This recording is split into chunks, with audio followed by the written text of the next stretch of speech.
আপনি খানায় বসছেন, খানার মধ্যে বসছেন, প্লেটের মধ্যে বসছেন, প্লেটের মধ্যে বসার পরে আপনি ডাক দেন, বউ আসো দুইজন একসাথে খাই, একসাথে আপনি খানা খান। এটা নবী মহানবী সাল্লাল্লাহু আলাইহি ওয়াসাল্লামের সুন্নাত। একসাথে এক প্লেটের মধ্যে খান। কোন সময় আল্লাহর হাবিব সাল্লাল্লাহু আলাইহি ওয়াসাল্লাম মা আয়েশা রাদিয়াল্লাহু আনহা বলেন, আমি যেই দিক থেকে খানা খেয়েছি নবীজি ওই দিকে প্লেটটা ঘুরাইয়া ওখান থেকে খানা শুরু করেছেন। সুবহানাল্লাহ বলেন। আপনারা আমার নবী যদি এটা করতে পারেন, আপনি করলে দোষটা কি? আপনি করলে কি দোষটা হবে? আপনি কি করেন? প্লেটের মধ্যে মাঝে মধ্যে এক প্লেটে বসিয়া বউয়ের সাথে বসিয়া খানা খান। এটা নবীজির সুন্নাত, এটা নবীজির সুন্নাত। এই সুন্নতের মধ্যে আল্লাহ রাব্বুল আলামিন ভালোবাসা রেখেছেন, এই সুন্নতের মধ্যে আল্লাহ রাব্বুল আলামিন মহব্বত রেখেছেন, এই সুন্নতের মধ্যে আল্লাহ রাব্বুল আলামিন সুখ শান্তি রেখেছেন, এই সুন্নতের মধ্যে আল্লাহ রাব্বুল আলামিন সব সম্প্রীতি রেখেছেন।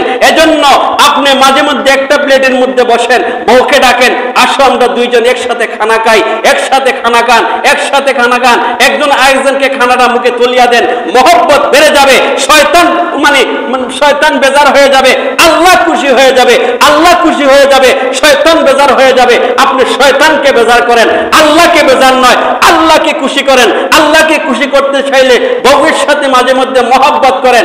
এই মহব্বত পাড়া প্রতিবেশী দেখতে পারবে না, খারাপ লোকগুলা দেখতে পারবে না, কিন্তু আল্লাহর হাবিব বলেন এটাই হচ্ছে প্রকৃত সমাজ, এটাই হচ্ছে প্রকৃত পরিবার, এটাই হচ্ছে প্রকৃত একটা সুখী পরিবার, জান্নাতওয়ালা পরিবার। এই পরিবারের মানুষগুলো যদি আল্লাহর কাছে দোয়া করে, আল্লাহ রাব্বুল আলামিন সঙ্গে সঙ্গে কবুল করে নেন।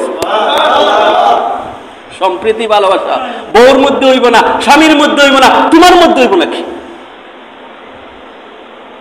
এমন করলে কয় আমার ফুলা তো এখন বউয়ের গোলাম হয়ে গেছে গা, কথা কয় না, কয় না? ফুলা বউয়ের গোলাম হয়ে গেছে। এই ফুলা বউয়ের গোলাম হইব না, কার গোলাম হইব? এটা তো আল্লাহর বিধান। তুমি যদি এখন ফুলারে তুমি তিরস্কার করো, তাহলে বউয়ের তোমার ফুলার পুত্রবধূর অধিকারের মধ্যে তুমি হস্তক্ষেপ করতেছো।